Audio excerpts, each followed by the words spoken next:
Hey, Joe, welcome to Tools of the Humans. How are you, Joe? Did you train today already? This morning, yes. 20 minutes HIIT training. Okay, good. And did you fix anybody? About 7 people today. It's been a quiet day. Lucky people. Joe is the founder and CEO of Care for Health in Mallorca. And since his first studies on physical and sports therapy in Holland, Dr. Joe pursued a career as an osteopath. I met him 10 years ago in Dubai when I had an unstructured training plan for triathlon for an Ironman. You can see my blog, My Ironman Without Training Plan, in the link in the bio. And this training plan was delivering me a few annoying injuries. And since then, Joe fixed it at time and we'll always be in contact. His therapist qualifications are Doctor of Osteopathy, Master of Science in Sport Physiotherapy, Certified Mulligan Practioner, Certified TRX Suspension Trainer, Level 1 and 2, love this one. Certified Mental Coach, and this will be helpful today for what we're looking to do. And Therapy, Rehab and Conditioning, Certified Kinesio Tape Therapist. Joe is a competent professional, entrepreneur, is an athlete, is a father of twins, and a husband. So you know that in Tools of the Humans, we want to hear how people face challenges in life and which tools, strategies, and tactics they use to overcome them. First of all, tell us in 100 words. I mean, I'm not fiscal on this, but if you tell us in 100 words, who is Joe? Who is Joe? Good question. Joe is almost a 50-year-old Caribbean boy who had a dream to just travel, fix people, and learn new cultures. And up until now, I think I've achieved that dream by first leaving the Caribbean, moving to Holland, then moving from Holland to Belgium, working with the government, national team of judo, Olympic team of judo, cycling and track and field, traveling to different countries around the world. And it's been nice getting to know people, working with pro athletes, understanding how they work and also how they think. And a lot of misconceptions are out there because when you ask people, and especially pro athletes, one of the biggest surprises is like, what's your core? And you hear the craziest stories.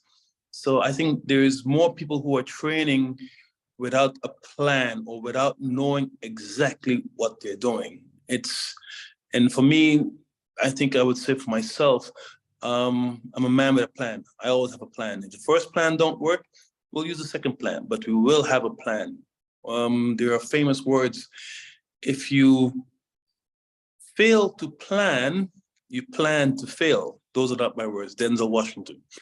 But I always remember those because it does make sense. So to give you an example, I saw a lady today where the doctor said that she could have cancer or multiple sclerosis, which I think those are too heavy words to use to a patient. And we come in and I'm talking very clearly and everything I test, I have a baseline, I do something and I test again because you want to see what I did, if it makes a difference, yes or no. So if it makes a difference, then you can go on. If it doesn't make a difference, then you change it. So if you work with a very closed structure, you have little room for errors. And that's how I try to run my life also in the sense of doing things planned. But life is life. It doesn't always go as planned. But it's been fun till now, and it's gonna keep being fun. So that's the most important thing. You know, with me, when you're talking about planning as an aviator, planning is the base of everything. So we use the 6 Ps, proper pre-flight planning, prepare poor performances. Sometimes they use also 7th P, but I don't want to mention it here, otherwise the episode becomes rated R. But planning is crucial for my lifestyle, and I totally agree with that. Let's grind, okay? Because apart from fixing me as an athlete, and I'm very grateful for that. I remember it was a silly injury, and then playing tennis when you're training for triathlon, there was it wasn't going very well with my body. And but you have been working with top athletes, pros, cyclists from around the world. And I guess we can talk about tools you have used to overcome barriers between what an athlete feels about pain and the way they express it, and the way, you have to interpret it, because sometimes as an athlete, I'm an athlete too, I'm not able to say where is the pain or how it was born, or like all of a sudden I have this pain. So let's say you're gonna be able to interpret it and then fix it. What is the challenge there? Is that, I feel like there is a communication challenge, but how you manage that one? The first thing is very clear. When people present themselves with a pain, I think it's very important to take a step back and take a deep breath and then understand why that person is here. And most of the time I can understand it. And sometimes you just want to ask how things are. And you say, well, I have a pain here. And how did you get it? I don't know, it just happened. Okay, that's not a problem. And then you ask another question. So you try to ask questions. It's like pieces of a puzzle. And you have to be able to piece the puzzles together to get to the clue.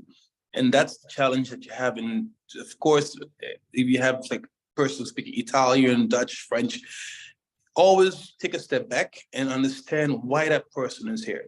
Because that's the most important thing. That person just wants to run faster and not fix it. That's also a very important clue. That person wants to be good and be better and complete the whole picture. That's also an important clue. So you really have to ask the right questions, and one answer leads to another question, that leads to another answer, and eventually you get it. And the challenge is trying to do that in a short as possible time. What's Dr. Joe's tool? I'm not talking about dry needles or taping. I'm talking much more. What's your talent for this? What do you think is your talent to reveal this kind of issues with clients and athletes? I think my talent is owning my space. So over the years, you get better at what you do. So people come to you with a certain expectation of fix me. And I go, I am going to do my best, but there is also work to be done from you. So it's both parties involved. And it's not only looking to me for answers, but we're going to do it together. And then when you help them, they go, oh, thank you. I say, well, I just helped you. I just facilitated. I didn't do anything. You were the one that did the unlocking, because my thing is, I don't want people to be dependent on me. I want people to be independent, to understand what's going on in your body, and more important, use it. Everybody has a gift. Use it, but find it and use it. That's the thing about it. This is a question. Has this changed in the years? I remember doing physiotherapy many years ago, and it was totally different. You would spend hours with the physiotherapist, with massage or whatever was required, and never get to go home and have homework to do to fix yourself. Now it has changed, right? I feel like every time I go to physio, Dr. Paul, the guy that you presented me when you left to Dubai, it's like, you need to do this exercise. Otherwise, it's useless that you're coming back in 3 days. You need to do your homework. True. Well, the thing is, what happens is, you look at it this way. If you have an injury or a blockage in the body, we help you to identify it. We help you to open it, to fix it. But there's more work to be done. That half an hour or that hour is not enough. So I'll give you an example where over the years, I've gone a lot into breathing, and I've gone a lot into activation, where getting people to understand how their body works and explaining them how important breathing is. And I say, well, to go, do I have to do exercise? I go, no, you just have to breathe. Really? I'm breathing. I say, well, you just saw just now that you're not. Oh yeah, that's true. And they come back and they say, well, you know what? You're right. I've been holding my breath a lot. I've been clenching my jaws. I've been breathing very shallow. Thank you. I go, there you go. So you really, it's taking them away from the expectation and showing them and teaching them what is the problem from the inside out and not from the outside in.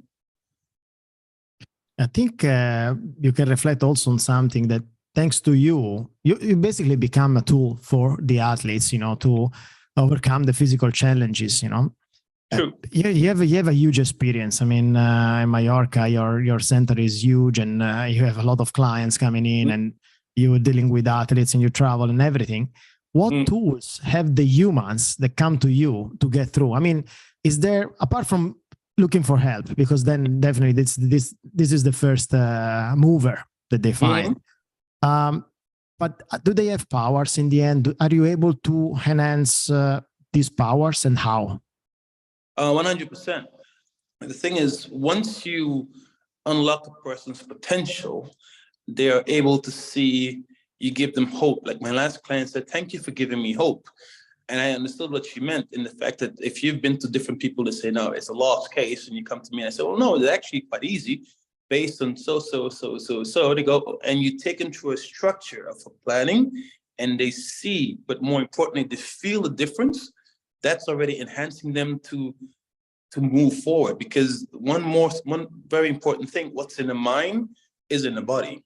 So if you can change the mindset, like a person says, well, I'm never going to be cured, or the doctor said, you know, you need a knee operation, and they come and see me and I go, well, actually, you don't need a knee operation. And you show them stuff. And not only by showing them, you say, like, for instance, say, I can't walk downstairs without pain. I say, you know what? Get off my table. Let's go up the stairs. Let's go down the stairs. And they go down the stairs. They go, oh, that felt good. Okay, let's go back up. They run down the stairs. Oh, that felt good. Hey, I can run down the stairs. And they start to cry. I'm like, you see, there you go. It's been locked, but now it's enhanced. And once they feel that, they become a lot more powerful, because then that injury that was running their life is no longer running their life. They're back in control of it. So it's giving people back control of their lives. That's the most important thing.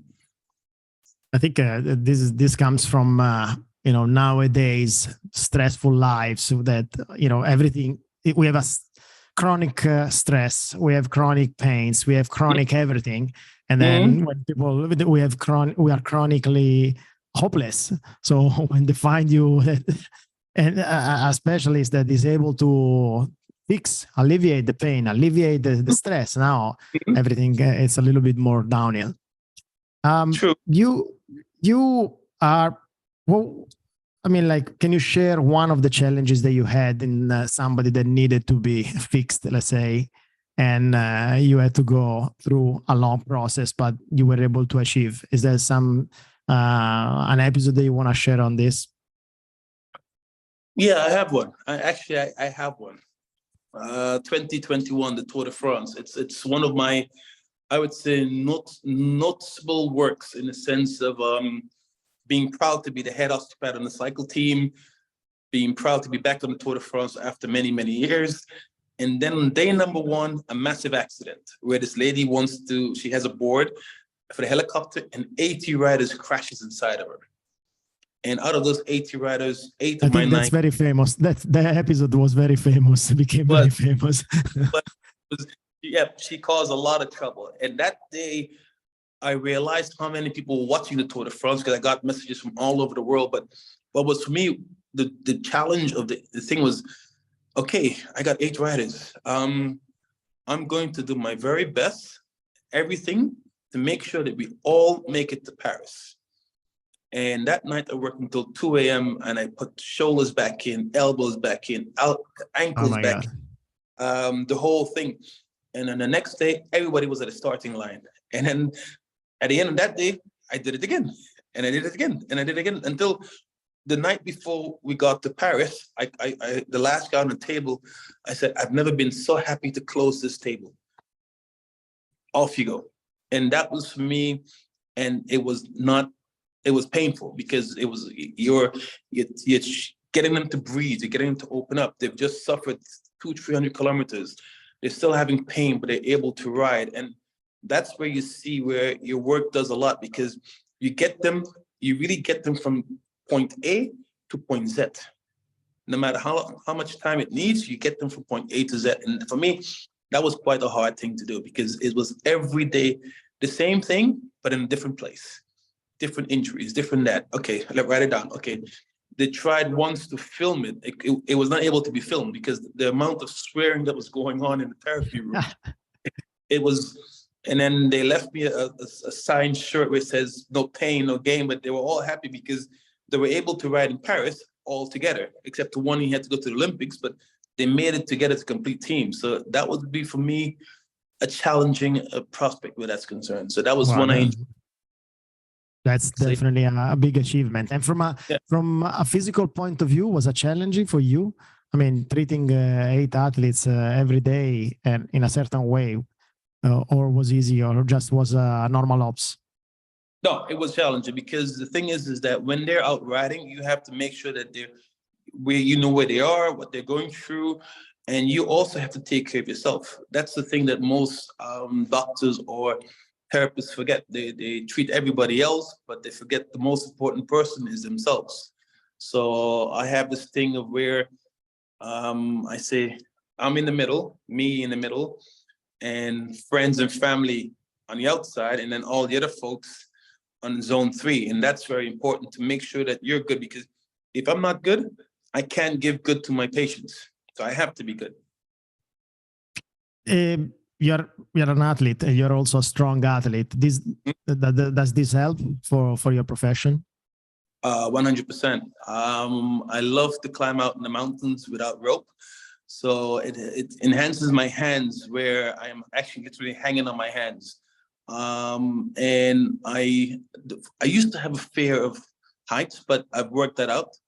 So I enjoy embracing my fears and pushing through. So it's one of the things when I'm out in nature and I'm going for long walks and hiking, I can really feel I'm using every part of my body, and I'm thinking, do I do that today? Yes or no? Do I do that today? I need to be in a good headspace. And that's very important for athletes, that, before you start a race or training, that you're always in a good headspace. And if one time you're not in a good headspace, don't do it. I've turned back I've gotten to a mountain and I was like, there's stuff going on in my brain, in my head. I just turned back and I went back home, because I know what's going to happen. If I'm in a bad headspace, my body's going to be in a bad body space. So you're prone to injuries more if you're in a bad headspace. So to avoid that, don't do it. Let's talk about one of the sports that you are practicing very often, line skating. Why that one?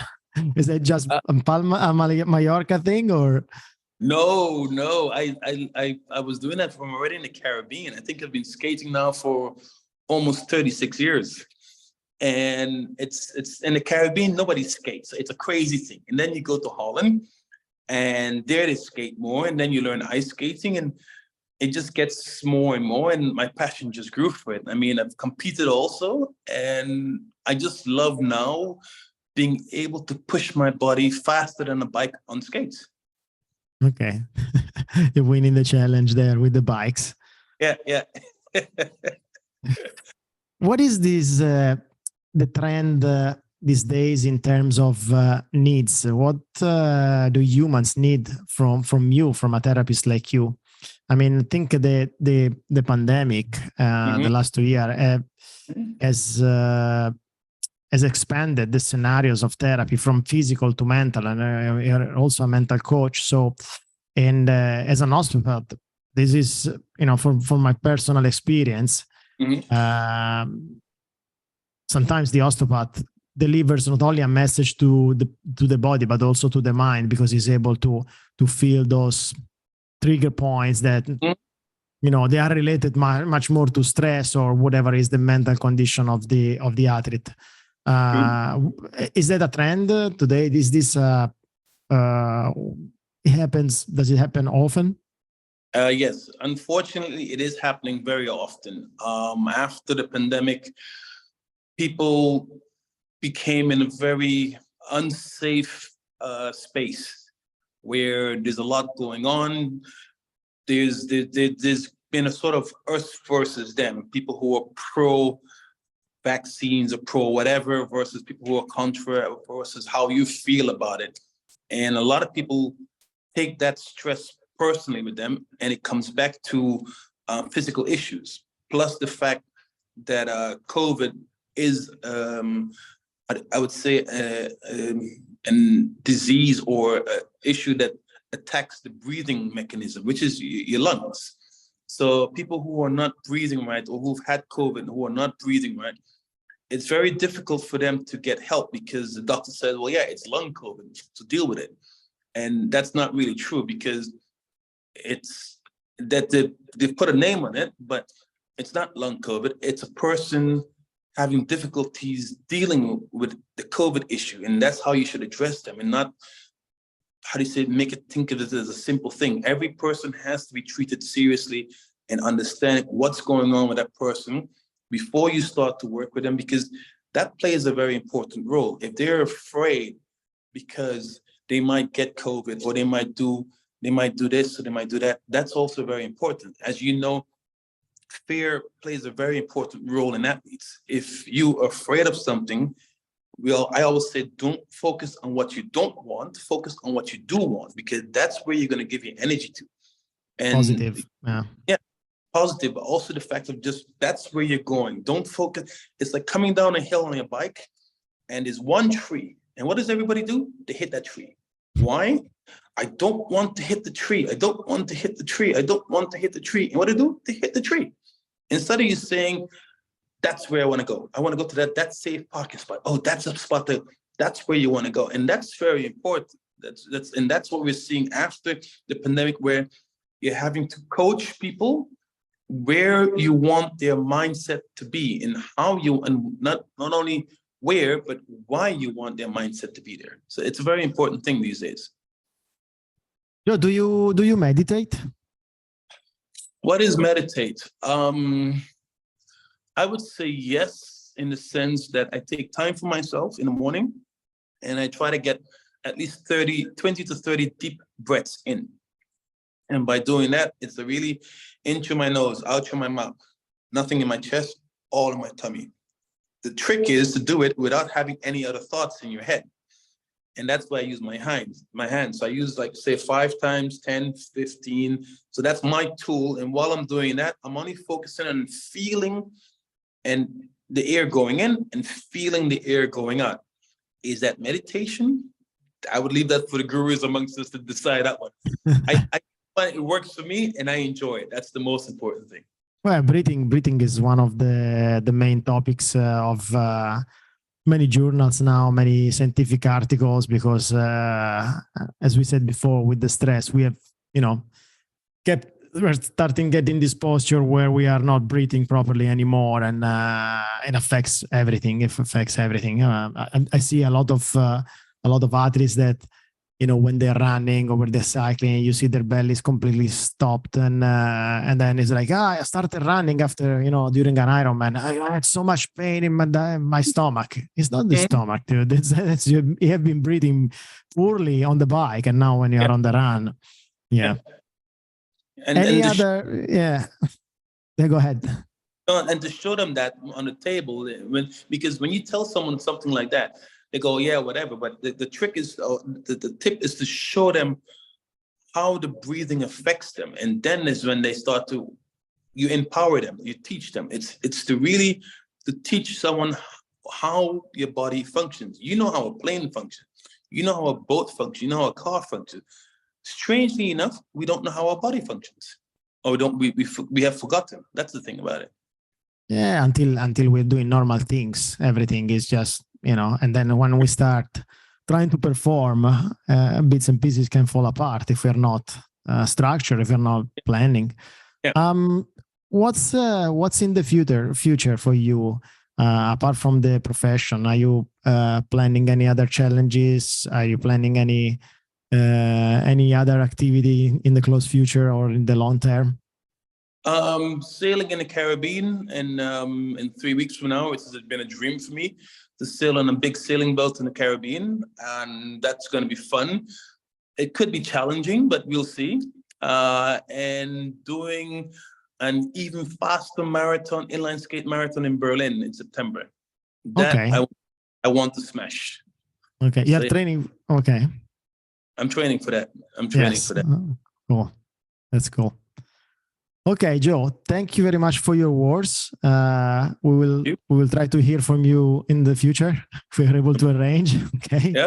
Yeah. Sharing is knowledge for the listeners, but also for us that we are speaking about things. Okay. Mm-hmm. Thank you very much. Thank you too. Have a good one. Okay. Take care. Wait.